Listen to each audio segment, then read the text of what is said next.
कौन से नियम, कौन सी योजनाएं, कौन से कानून आपने बनाए जिससे किसानों की आय बढ़ सके? इन पे गिनाने के लिए कुछ नहीं है जी। ये झूठ की बुनियाद, ये झूठ की दीवारें खड़ी करते हैं, अफवाहें फैलाते हैं, लोगों में भ्रम पैदा करने का काम करते हैं।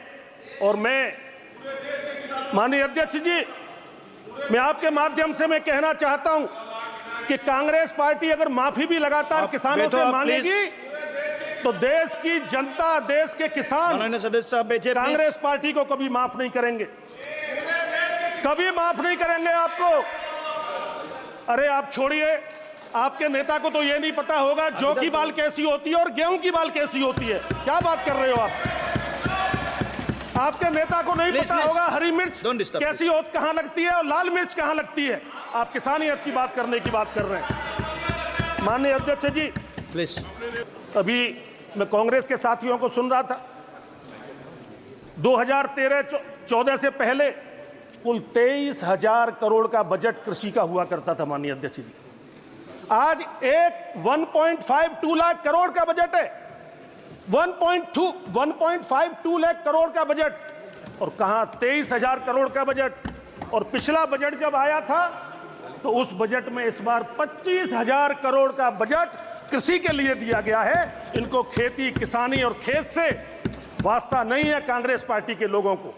अभी आम आदमी पार्टी के साथी अपना भाषण दे रहे थे, मैं इनसे पूछना चाहता हूं, दिल्ली में आपकी सरकार है, दिल्ली के अंदर किसान को कृषि का दर्जा नहीं है, किसान को कृषि की सुविधाएं नहीं मिलती हैं, किसान को कोई भी सुविधा दिल्ली के अंदर नहीं मिलती है। माननीय अध्यक्ष जी, और ये किसान और किसानियत की बात करते हैं। आप इधर नहीं, आप बोला। आपकी सरकार में सैफई के अलावा आपने कभी कुछ नहीं दिया, केवल सैफई। आपको सैफई के अलावा कुछ नजर नहीं आता। माननीय अध्यक्ष जी, मैं ये भी कहना चाहूंगा कि बीच बीच में कांग्रेस वाले कोई अपनी एक योजना जरूर बता दें किसानों के लिए जो आपके शासनकाल में कभी हुई हो। मैं आपको चुनौती देता हूं, मैं आपको चुनौती देता हूं। मैं अपने माननीय अध्यक्ष जी, मैं अपने योग्य साथी सांसदों को चुनौती देता हूं, कांग्रेस पार्टी के विशेषकर से, कि वो अपनी कोई 2 योजना गिनाएं जिनमें यह कह सके कि हमने किसानों के लिए यह किया है। केवल बरगलाने से और भ्रम फैलाने से देश में राजनीति नहीं चल सकती। आने वाले समय में अभी तो 100 से 99 पे आए हो, 39 पे रह जाओगे, मैं दावे के साथ आपसे कह सकता हूं। किसान को बोलने नहीं देते ये लोग, वर्मा जी, किसान को बोलने नहीं देते ये लोग, लेकिन तुम रोक भी नहीं पाओगे भाइयों, रोक नहीं पाओगे किसान को। किसान क्रेडिट कार्ड की चर्चा करना चाहूंगा। माननीय अध्यक्ष जी प्लीज वर्मा जी बैठिए, अध्यक्ष जी बैठिए, वर्मा जी बैठिए प्लीज। धर्मेंद्र जी, यादव जी, आप टोकिए मत, नहीं आगे बोल नहीं पाओगे, फिर मैं टोकूंगा। आप यहाँ, आप इधर बोलो। माननीय अध्यक्ष जी, इधर ध्यान मत देना, मेरा ये टाइम बढ़ाते जाइएगा जो बीच बीच में टोक रहे हैं। मैं धन्यवाद देना चाहता हूं एक किसान के नाते मेरे देश के तत्कालीन प्रधानमंत्री आदरणीय पंडित अटल बिहारी वाजपेयी जी को, कि उन्होंने केसीसी कार्ड किसानों को दिया, और आज देश के प्रधानमंत्री श्री नरेंद्र मोदी जी ने पशुपालन और मछली पालन को जोड़ने का काम हमारे किसान क्रेडिट कार्ड में किया है। कांग्रेस की सरकार थी और मुझे याद है, मेरे मध्य प्रदेश के साथी यहाँ बैठे हैं, मध्य प्रदेश के अंदर किसानों ने आंदोलन किया, और कांग्रेस की सरकार ने मेरे निहत्थे किसानों के ऊपर गोली चलाई, 29 किसान मारे गए और उनको सांस तक नहीं आई। माननीय अध्यक्ष जी, मैं फिर चुनौती देना चाहता हूं मैं अपने कांग्रेस के साथियों को, इस बीच में एक भी योजना बता दो भाई, एक योजना का नाम ले दो, एक योजना बता दो जो कांग्रेस पार्टी किसानों के हित के लिए लाई हो। आज तक कोई योजना नहीं आई। तो सर शुरू हुआ है, नहीं। किसान की बात सुन लीजिए साहब, इन्होंने कोई किसान की बात नहीं रखी, केवल बरगलाना, भ्रम डालना, लोगों में भ्रम पैदा करना, ये केवल कांग्रेस पार्टी ने किया। ये ढोंग करते हैं ये फर्जी बातें करते हैं और मेरे देश के प्रधानमंत्री सीने में लेकर मेरे देश के प्रधानमंत्री नरेंद्र मोदी जी किसान के हित के लिए लगातार काम कर रहे हैं। धन्यवाद जी। और मैं धन्यवाद चार्ज। माननीय अध्यक्ष बोलो। Please try to, sir. And then, Sir, please conclude. Sri Rajkumar Saharji. Rajkumar Saharji. धन्यवाद माननीय अध्यक्ष जी, आपने मुझे बजट पे चर्चा के लिए समय दिया। मैं पार्टी के नेतृत्व का भी धन्यवाद देता हूं कि उन्होंने दूसरी बार सांसद बनने का अवसर प्रदान किया और अपने फतेहपुर सीकरी लोकसभा क्षेत्र आगरा उत्तर प्रदेश की जनता को भी मैं हृदय से धन्यवाद देता हूं कि उन्होंने मुझे चुनकर लोकसभा में दोबारा भेजने का काम किया और उससे मुझे आपके समक्ष जनता के विषयों को उठाने का अवसर मिलता रहेगा। माननीय अध्यक्ष जी, मैं बजट पर सरकार के पक्ष में बात करने के लिए खड़ा हुआ हूं। ये जो बजट है, ये देश के यशस्वी प्रधानमंत्री आदरणीय श्री नरेंद्र मोदी जी के नेतृत्व में हमारी वित्त मंत्री आदरणीय निर्मला जी ने जो 7वीं बार बजट पेश किया है, इसके लिए उनको भी मैं हृदय से धन्यवाद देना चाहता हूं। माननीय अध्यक्ष जी, एक बात को देखकर मुझे बड़ा अफसोस हो रहा है।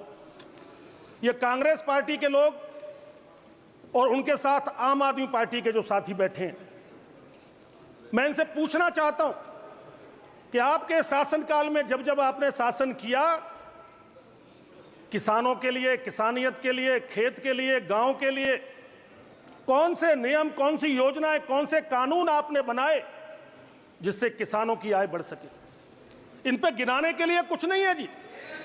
ये झूठ की बुनियाद, ये झूठ की दीवारें खड़ी करते हैं, अफवाहें फैलाते हैं, लोगों में भ्रम पैदा करने का काम करते हैं। और मैं माननीय अध्यक्ष जी, मैं आपके माध्यम से मैं कहना चाहता हूं कि कांग्रेस पार्टी अगर माफी भी लगातार किसानों से मांगेगी तो देश की जनता, देश के किसान कांग्रेस पार्टी को कभी माफ नहीं करेंगे, कभी माफ नहीं करेंगे आपको। अरे आप छोड़िए, आपके नेता को तो ये नहीं पता होगा जौ की बाल कैसी होती है और गेहूं की बाल कैसी होती है। क्या बात कर रहे हो आप? आपके नेता को नहीं पता होगा हरी मिर्च कैसी होती, कहां लगती है और लाल मिर्च कहां लगती है। आप किसानियत की बात करने की बात कर रहे हैं। माननीय अध्यक्ष जी, प्लीज, ये जो बजट आया है, ये गांव, गरीब, किसान, मजदूर, छोटे दुकानदार, छोटे व्यापारी, बेरोजगार नौजवान, महिलाएं, आदिवासी, पीड़ित, शोषित, वंचित, पिछड़े, दलित, कहना चाहिए कि देश भर के जनमानस के लिए एक बहुत ही ऐतिहासिक बजट हमारी देश की वित्त मंत्री जी ने पेश किया है। माननीय अध्यक्ष जी, मैं आपको बताना चाहता हूं कि ये जो बजट है, ये रोजगार भी देगा, ये स्वरोजगार भी देगा और एक विकसित भारत के संकल्प को साकार करने का माध्यम भी ये बजट बनेगा। माननीय अध्यक्ष जी, आज दुनिया में भारत की जो इकोनॉमी है वो सबसे तेज गति से आगे बढ़ रही है। हम 11वें नंबर से 5वें नंबर पे आए हैं और देश के यशस्वी प्रधानमंत्री आदरणीय श्री नरेंद्र मोदी जी के नेतृत्व में बहुत जल्दी हम तीसरी अर्थव्यवस्था पूरी दुनिया की बनने जा रहे हैं। माननीय अध्यक्ष जी, और तीसरी अर्थव्यवस्था इसलिए भी बनेगी कि देश की जनता ने प्रधानमंत्री के रूप में श्री नरेंद्र मोदी जी को तीसरी बार अवसर देने का भी काम किया है। माननीय अध्यक्ष जी, मैं आपके निवेदन करना चाहता हूं कि ये जो गांव में रहने वाले लोग हैं, जो बस्तियों में रहने वाले लोग हैं, जो गरीब हैं, जो शोषित और पीड़ित वर्ग हैं, ये उनको न्याय देने वाला बजट है। ये श्रमिकों से लेकर सभी वर्गों को जो अनेक प्रकार की योजनाएं देने का काम किया है, उनकी उन्नति का रास्ता इस बजट से होकर निकलेगा। माननीय अध्यक्ष जी, आदिवासी, दलित, पिछड़ों को ये सशक्त बनाने वाला बजट है। अभी मैं कांग्रेस के साथियों को सुन रहा था, 2013-14 से पहले कुल 23,000 करोड़ का बजट कृषि का हुआ करता था माननीय अध्यक्ष जी। आज 1.52 लाख करोड़ का बजट है, 1.52 लाख करोड़ का बजट, और कहां 23,000 करोड़ का बजट। और पिछला बजट जब आया था तो उस बजट में इस बार 25,000 करोड़ का बजट कृषि के लिए दिया गया है। इनको खेती, किसानी और खेत से वास्ता नहीं है कांग्रेस पार्टी के लोगों को। अभी आम आदमी पार्टी के साथी अपना भाषण दे रहे थे, मैं इनसे पूछना चाहता हूं, दिल्ली में आपकी सरकार है, दिल्ली के अंदर किसान को कृषि का दर्जा नहीं है, किसान को कृषि की सुविधाएं नहीं मिलती हैं, किसान को कोई भी सुविधा दिल्ली के अंदर नहीं मिलती है माननीय अध्यक्ष जी, और ये किसान और किसानियत की बात करते हैं। माननीय अध्यक्ष जी, कृषि बजट में किसानों की आय, कृषि बजट में किसानों की आय निरंतर बढ़े, इसकी लगातार चिंता करने का काम देश के प्रधानमंत्री श्री नरेंद्र मोदी जी कर रहे हैं। लगातार आय बढ़ाने के लिए अनेक प्रकार की योजनाएं दे रहे हैं। इसमें फसलों का विविधीकरण, खेती के तरीकों में बदलाव, फलों और सब्जियों की पैदावार में वृद्धि और उनके भंडारण और विपणन की व्यवस्था करना, ये सरकार की प्राथमिकता है। माननीय अध्यक्ष जी, दाल दलहन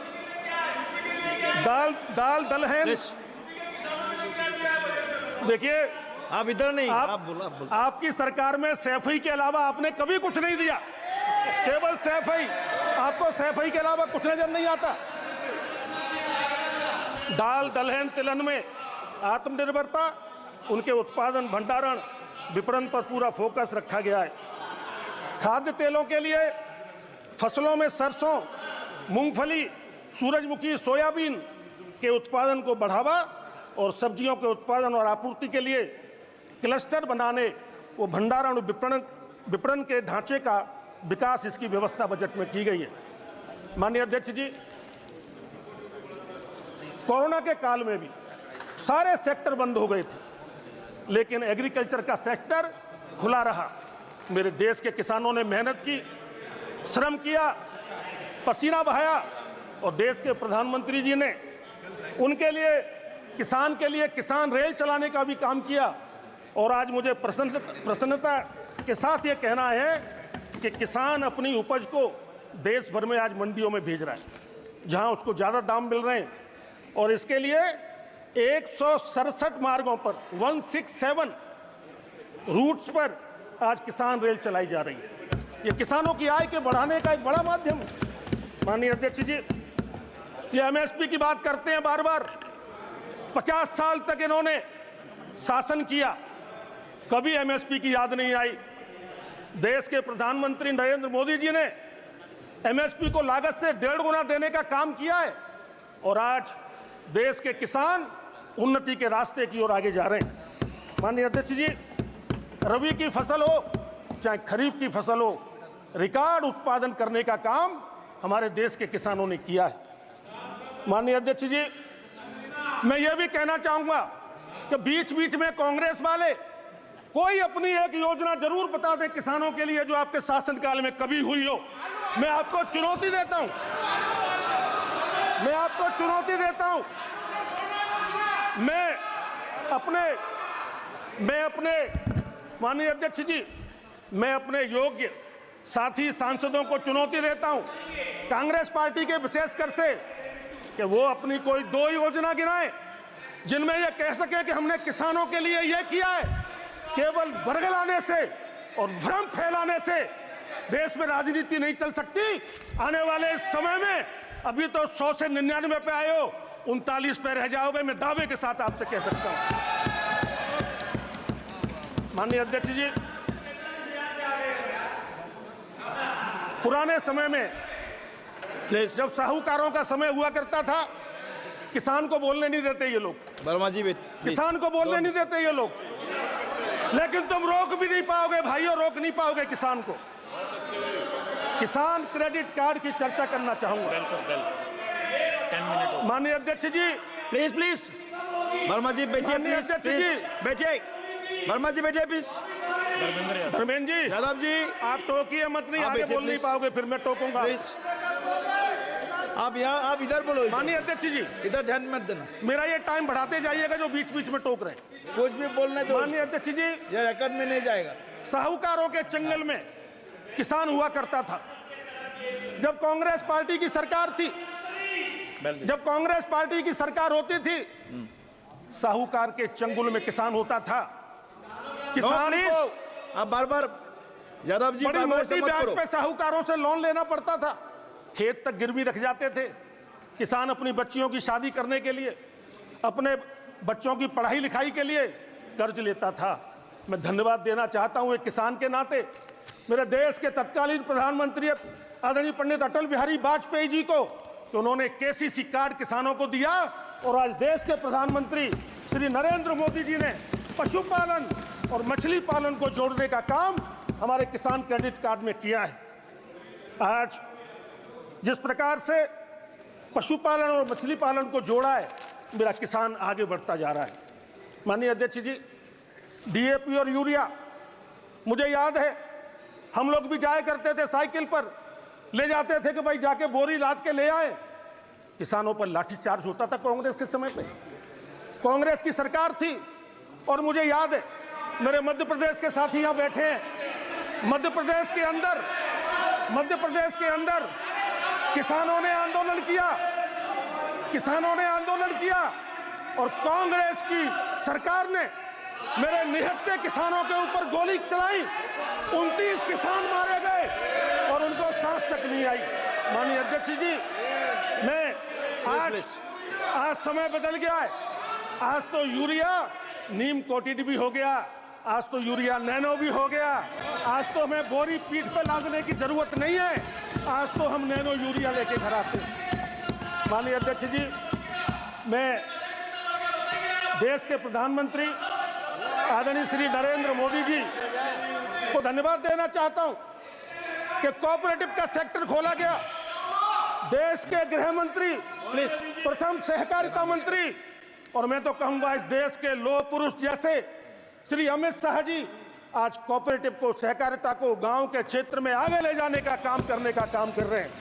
माननीय अध्यक्ष जी, सहकारी क्षेत्र में 2 लाख पंचायतें अभी भी ऐसी हैं जहां पर कोई सहकारी संस्था नहीं है।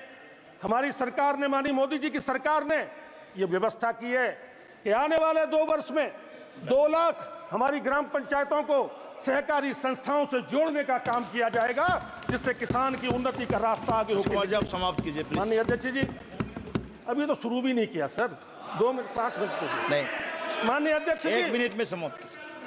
माननीय अध्यक्ष जी, किसानों के लिए कौन सी फसल उपयुक्त होगी, लाभकारी रहेगी, उसके लिए प्रचार और प्रोत्साहन पर काम होगा। 32 फसलों के लिए 109 नई किस्में देने का काम भी इस बजट के अंदर किया गया है। माननीय अध्यक्ष जी, पीएम फसल बीमा ने किसानों के जीवन में क्रांतिकारी बदलाव लाए हैं। मेरे किसान भाई आज निडर होकर फसलें उगाते हैं, और जरूरत पड़ने पर जब अतिवृष्टि, ओलावृष्टि, आंधी तूफान, अग्नि में उसकी अगर फसल बर्बाद हो जाती है तो फसल बीमा से उसको मुआवजा मिलने का काम होता है, उसका घर परिवार बचने का काम होता है। माननीय अध्यक्ष जी, किसानों की आय को बढ़ाने के लिए मिलेट्स, मोटा अनाज जो कम पानी में भी होता है, यूरिया डीएपी भी कम लगाना पड़ता है, हेल्दी भी है, और आज दुनिया में सुपर फूड भी उसको कह रहे हैं, और मेरे किसान आज सुपर फूड को उगाने का काम कर रहे हैं, और देश और दुनिया के लोग खाकर हेल्दी होने का काम कर रहे हैं। इससे किसानों की आय बढ़ने का भी काम हो रहा है।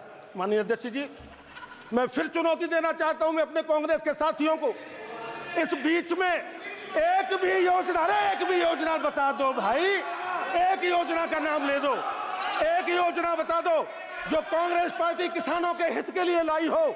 आज तक कोई योजना नहीं आई।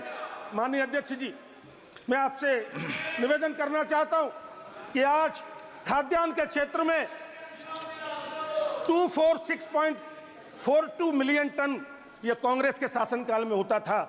आज वही खाद्यान्न का उत्पादन 329.69 मीट्रिक टन होने का काम हो रहा है, मिलियन टन का। दलहन के क्षेत्र में हम आगे बढ़ रहे हैं, बागवानी में हम आगे बढ़ रहे हैं। इनाम मंडी, मैं इसकी भी चर्चा करना चाहूंगा। इनाम मंडी कांग्रेस के जमाने में कोई इनाम मंडी नाम की चीज इन्होंने नहीं लाई, लेकिन आज 1389 मंडियां इनाम मंडी के रूप में काम कर रही हैं और 2023 तक 1.76 करोड़ से अधिक किसान उसमें जुड़ चुके हैं, लाभ ले रहे हैं। व्यापारी भी उसमें जुड़े हैं, पंजीकृत हो गए। आप समाप्त कीजिए। माननीय अध्यक्ष जी, समाप्त कीजिए। अभी तो सर शुरू हुआ है। किसान की बात सुन लीजिए साहब, इन्होंने कोई किसान की बात नहीं रखी, केवल बरगलाना, भ्रम डालना, लोगों में भ्रम पैदा करना, यह केवल कांग्रेस पार्टी ने किया है। माननीय अध्यक्ष जी, मैं एफपीओ के बारे में चर्चा करना चाहूंगा। किसान उत्पादक संघ 7000 से अधिक एफपीओ आज रजिस्टर्ड हैं और 129.5 करोड़ इक्विटी के अनुदान भी उनको जारी किए गए। 994 एफपीओ को 226.7 करोड़ का गारंटी कवर जारी किया गया है। कांग्रेस ने यह कभी सोचा भी नहीं। माननीय अध्यक्ष जी, हमारी हेल्थ कैसी रहती है, ऐसे भी जमीन की भी हेल्थ होती है। तो हमारे देश के यशस्वी प्रधानमंत्री आदरणीय मोदी जी ने सॉइल हेल्थ कार्ड देने का काम भी किया, कांग्रेस पार्टी ने सोचा भी नहीं। माननीय अध्यक्ष जी, कृषि के इंफ्रास्ट्रक्चर के फंड के लिए अभी तक 45,971 से अधिक परियोजनाएं चल रही हैं।